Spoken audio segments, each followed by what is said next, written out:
Class चल रही है हमारी bachelor of physiotherapy and diploma of physiotherapy की प्रैक्टिकल फेज़ आज हम करेंगे। कल हमने थोड़ा सा ब्रीफ ब्लड के बारे में समझा था। इसकी रिलेटेड वीडियो जो है वो यूट्यूब पे अवेलेबल है मेरे चैनल पे, आप चाहो तो वहाँ से भी एक बार देख के दोबारा से चैप्टर को रिवाइज कर सकते हो, ब्रीफ अबाउट द ब्लड। अब हम हिमेटोलॉजी में नेक्स्ट टॉपिक कवर करेंगे, प्रैक्टिकल बेसिस में है हीमोग्लोबिन एस्टिमेशन। हीमोग्लोबिन के बारे में मैंने आपको बता दिया था, हिम और ग्लोबुलिन दो पार्ट में डिवाइडेड है। हिम मतलब आयरन एंड ग्लोबुलिन मतलब चेन। अब हीमोग्लोबिन जो है उसका मेन इंपॉर्टेंट रोल क्या है, तो आयरन की जो आपकी पूरी कंप्लीट आरबीसी के अंदर चेन रहती है वो हिम के वजह से ही रहती है। और हिम जो है वो आरबीसी को ऑक्सीजन कैरिंग में हेल्प करता है, यानी ऑक्सीजन कैरिंग कैपेसिटी प्रोवाइड कराने में हेल्प करता है। अगर किसी का हीमोग्लोबिन कम हो रहा होगा, इसका मतलब अल्टीमेटम उसका आरबीसी भी आपको वहां कम देखने को मिलेगा। और वो आरबीसी काउंट जो है वो कैसे किया जाएगा उसका भी एक प्रैक्टिकल है, वो भी आप देखेंगे। यहां पे अभी हम देखेंगे दो मेथड, एक सहालीज मेथड और एक साइनो हीमोग्लोबिनोमेट्री मेथड देखेंगे, जिसमें हम हीमोग्लोबिन चेक करेंगे कि एक इंडिविजुअल पर्सन का जिसका अननोन ब्लड सैंपल है हमारे पास, उसका हीमोग्लोबिन किस तरीके से चेक किया जाता है। बात करते हैं क्लिनिकल सिग्निफिकेंस मतलब वैल्यू का, कि भाई आपका जो हीमोग्लोबिन है वो कम होगा तो क्या कंडीशन आएगी, ज्यादा होगा तो क्या कंडीशन आएगी। तो सबसे पहले आते हैं decrease haemoglobin below normal range is an indication of anaemia. मतलब अगर किसी का हीमोग्लोबिन नॉर्मल रेंज से कम होता है तो इसका मतलब यह है, वो इंडिकेट कर रहा है कि उस पेशेंट को, इस इंडिविजुअल पर्सन को एनीमिया है। इंक्रीज हीमोग्लोबिन कंसेंट्रेशन क्या करता है, हीमोग्लोबिन कंसेंट्रेशन को इंक्रीज होने की वजह से क्या आता है कि आपका कोई ब्लड लॉस हुआ होगा, हो सकता है इस वजह कोई फ्लूइड लॉस हो रहा है बॉडी में, ठीक है, डायरिया हो सकता है, उस केस में आपका क्या होगा, इंक्रीज, या वॉमिट हो गया अगर, तो जो आपका बॉडी फ्लूइड है वो अगर लॉस कर रहा है तो आपको देखने को क्या मिलेगा, हीमोग्लोबिन राइज देखने को मिलेगा। ये तो हो गई मेडिकल कंडीशन। दूसरी एक नेचुरल हैबिटेट कंडीशन भी होती है। जब आप एक हाई एल्टीट्यूड पे होते हो, आपकी ऑक्सीजन कैरिंग कैपेसिटी, जो बॉडी की कैपेसिटी है, वो एनवायरनमेंट में प्रेजेंट मॉलिक्यूल ऑफ ऑक्सीजन को प्रॉपर तरीके से होल्ड नहीं कर पाती, क्योंकि वहां पे ऑक्सीजन मॉलिक्यूल कम होता है। तो उस केस में भी एक लॉन्ग रन के बाद आप देखोगे कि आपका हीमोग्लोबिन जो नॉर्मल रेंज में आपका आ रहा है वो हल्का सा इंक्रीज्ड की तरफ दिखाई देगा। तो ये दो कंडीशन है जिसमें आपका हीमोग्लोबिन अगर कम होगा तो एनीमिक कंडीशन है, अगर हीमोग्लोबिन ज्यादा दिखाई दे रहा है तो डिजीज कंडीशन में डायरिया या वॉमिटिंग की केसेस देखे जा सकते हैं, यानी ऑब्जर्वेशन जो है वो देखा जा सकता है।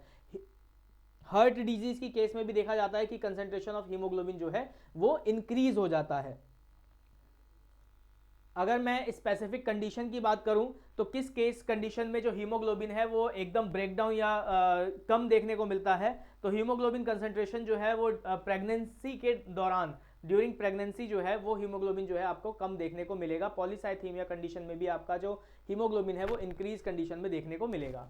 अब आ जाता है haemoglobin estimation bye Sahli's method, यानी सहालीज मेथड से किस तरीके से हम हीमोग्लोबिन एस्टिमेट कर सकते हैं। तो सबसे पहले प्रिंसिपल समझ लेते हैं कि किस तरीके से ये किस प्रिंसिपल पे, सिद्धांत पे ये काम करता है।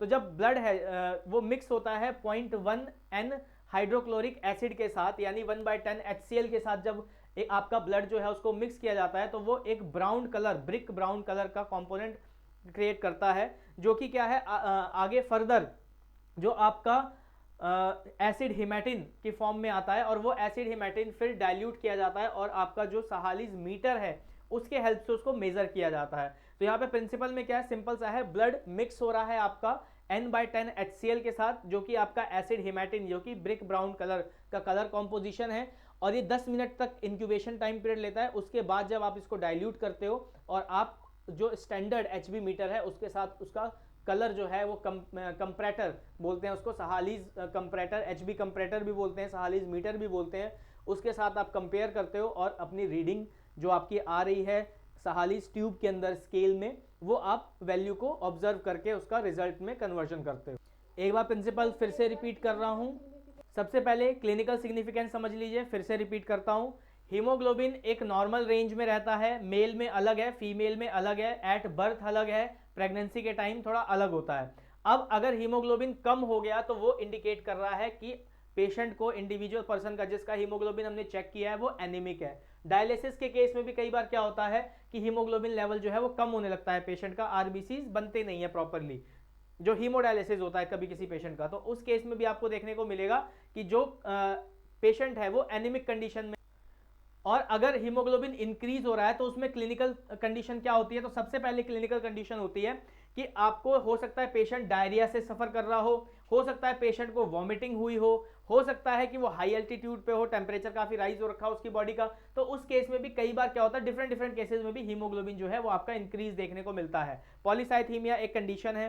फिर आपका प्रेगनेंसी कंडीशन में, ये एक्सेप्शनल कंडीशन होती है कि प्रेगनेंसी कंडीशन में अक्सर जो देखा गया है वो हीमोग्लोबिन नॉर्मल रेंज से वुमेन का कम देखने को मिलता है। अब आ जाते हैं estimation of haemoglobin by Sahli's method, यानी सहालीज मेथड से किस तरीके से हीमोग्लोबिन को चेक किया जाता है, नापा जाता है। तो प्रिंसिपल क्या कहता है, सिद्धांत क्या है कि जब आपका ब्लड, पहले नॉर्मल हिंदी में समझा रहा हूं, जब आपका ब्लड एसिड हिमेटिन आपका n/10 HCl के साथ मिक्स करेगा और इंक्यूबेट होगा 10 मिनट के लिए, तो उस कंडीशन में क्या होगा कि उस कंडीशन में वो एक कलर कंपोनेंट्स बनाएगा जो कि होगा एसिड हिमेटिन, जो कि ब्रिक ब्राउन कलर का होगा। यही कलर जो है आगे फर्दर कंपैरेटर के साथ कंपेयर करके और HB की वैल्यू रेंज देने में हमारी हेल्प करता है। यानी अगर शॉर्ट में समझो तो blood mix with 0.1 N HCl makes acid haematin under incubation period of 10 minutes.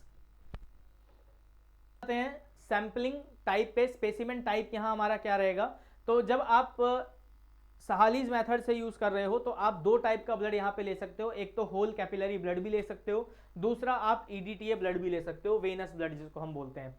When से भी ब्लड ले सकते हो, कैपिलरी से भी ब्लड ले सकते हो, क्योंकि यहाँ पे हमें स्मॉल अमाउंट ऑफ ब्लड की जो है वो रिक्वायरमेंट रहती है। यहाँ पे अगर फर्दर रिक्वायरमेंट में आ जाते हैं तो सबसे पहले आपका सहालीज हीमोग्लोबिनोमीटर आता है, जिसके अंदर कंपैरेटर रहता है, यानी स्टैंडर्ड ग्लास रहता है, उसके अंदर सहालीज ट्यूब होती है, उसके अंदर सहालीज पिपेट होती है, मिक्सिंग रॉड होता है, अभी आप पिक्चर में देखोगे आपको क्लियर हो जाएगा, n/10 HCl रहता है, और डिस्टिल वाटर। उसके बाद आपको और क्या चाहिए, तो कलेक्शन मटेरियल चाहिए। अगर आप कैपिलरी पंचर कर रहे हो तो कैपिलरी पंचर के लिए जो आपका किट है कलेक्शन की वो चाहिए, अगर आप वेनस पंचर कर रहे हो तो वेनस पंचर कलेक्शन की किट चाहिए with EDTA blood while. Procedure की बात करते हैं भाई, अब किस तरीके से आप ब्लड कलेक्ट करोगे और टेस्ट साथ ही साथ में लगाओगे। सबसे पहला इंस्ट्रूमेंट, यहाँ पे आप इंस्ट्रूमेंट देख सकते हो अपने स्क्रीन पे इस टाइम पे, यहाँ पे ये आप देख रहे हो ये n/10 HCl है, यानी 0.1 N HCl कंसेंट्रेशन, HCl है हाइड्रोक्लोरिक एसिड है जो कि 0.1 कंसेंट्रेशन के साथ है। उसके बाद ये आपका कंपैरेटर है, इसके अंदर यहाँ ट्यूब डली हुई है, ये ट्यूब है अलग से, इसमें आप स्केल भी देख सकते हो, इसमें स्केलिंग दी हुई है। यहाँ पे ये HB ट्यूब है, HB पिपेट भी बोला जाता है इसको। ये HB पिपेट क्या है, यहाँ मार्क जो देख रहे हो ये 20 माइक्रोलीटर तक का मार्किंग होता है। अब किस तरीके से आपका जो प्रोसीजर है वो फॉलो किया जाता है, तो सबसे पहले आप ब्लड कलेक्ट करोगे। ब्लड कलेक्ट करने का तरीका है, चाहे आप वेन पंचर से करो या कैपिलरी पंचर से करो। अगर आप कैपिलरी पंचर से कर रहे हो तो उस टाइम पे हमें डायरेक्ट जो है HB पिपेट से आपको पिपेट करना होता है ब्लड को, ठीक है। और अगर आप वेन पंचर से कर रहे हो तो EDTA सैंपल आप पहले उसको तैयार करोगे, EDTA ट्यूब में सैंपल को, वेनस ब्लड को, और उसके बाद फिर 20 माइक्रोलीटर जो है आपका किससे, HB पिपेट की हेल्प से आप पिपेट करोगे, और उसे आप पहले से डले हुए ट्यूब में, HB ट्यूब में आप 2 मार्क तक n/10 HCl यानी 0.01 HCl जो है वो आप डाल के रखोगे, उसे फिर उसे 10 मिनट के लिए उसे इंक्यूबेट करोगे।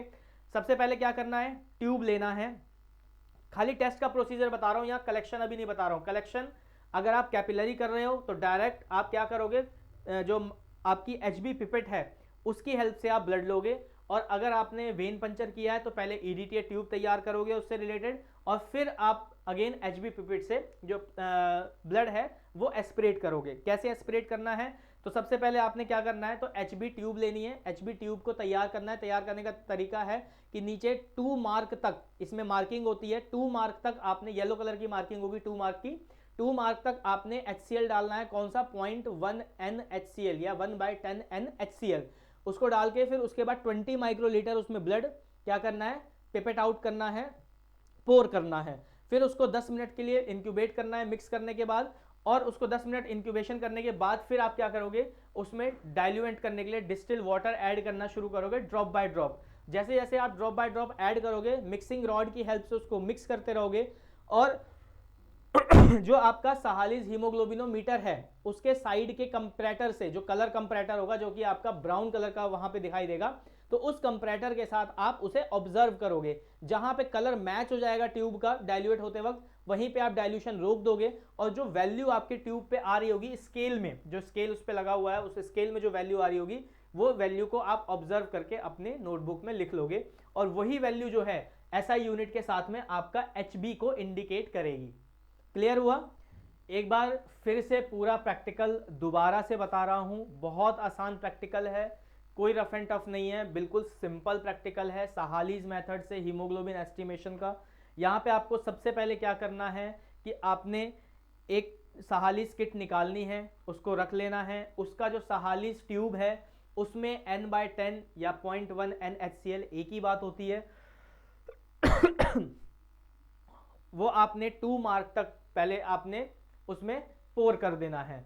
उसके बाद आपने साहालीज पिपेट उठानी है, उसमें 20 माइक्रोलीटर मार्क तक आपको ब्लड एस्पिरेट करना है।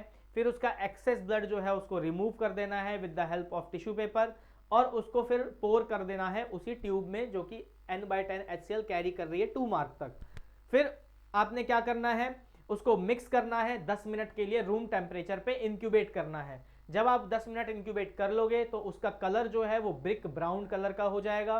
वो ब्रिक ब्राउन कलर को आपका जो HB कंप्रेटर है, उस कंप्रेटर के साथ में, HB मीटर भी बोलते हैं, HB कंप्रेटर भी बोलते हैं, उस कंप्रेटर या मीटर के साथ में उसमें डाइल्यूएंट मेक की फॉर्म में distil water drop by drop add करते हुए, मिक्सिंग रॉड की हेल्प से उसको मिक्स करते हुए कलर को कंपेयर करना है।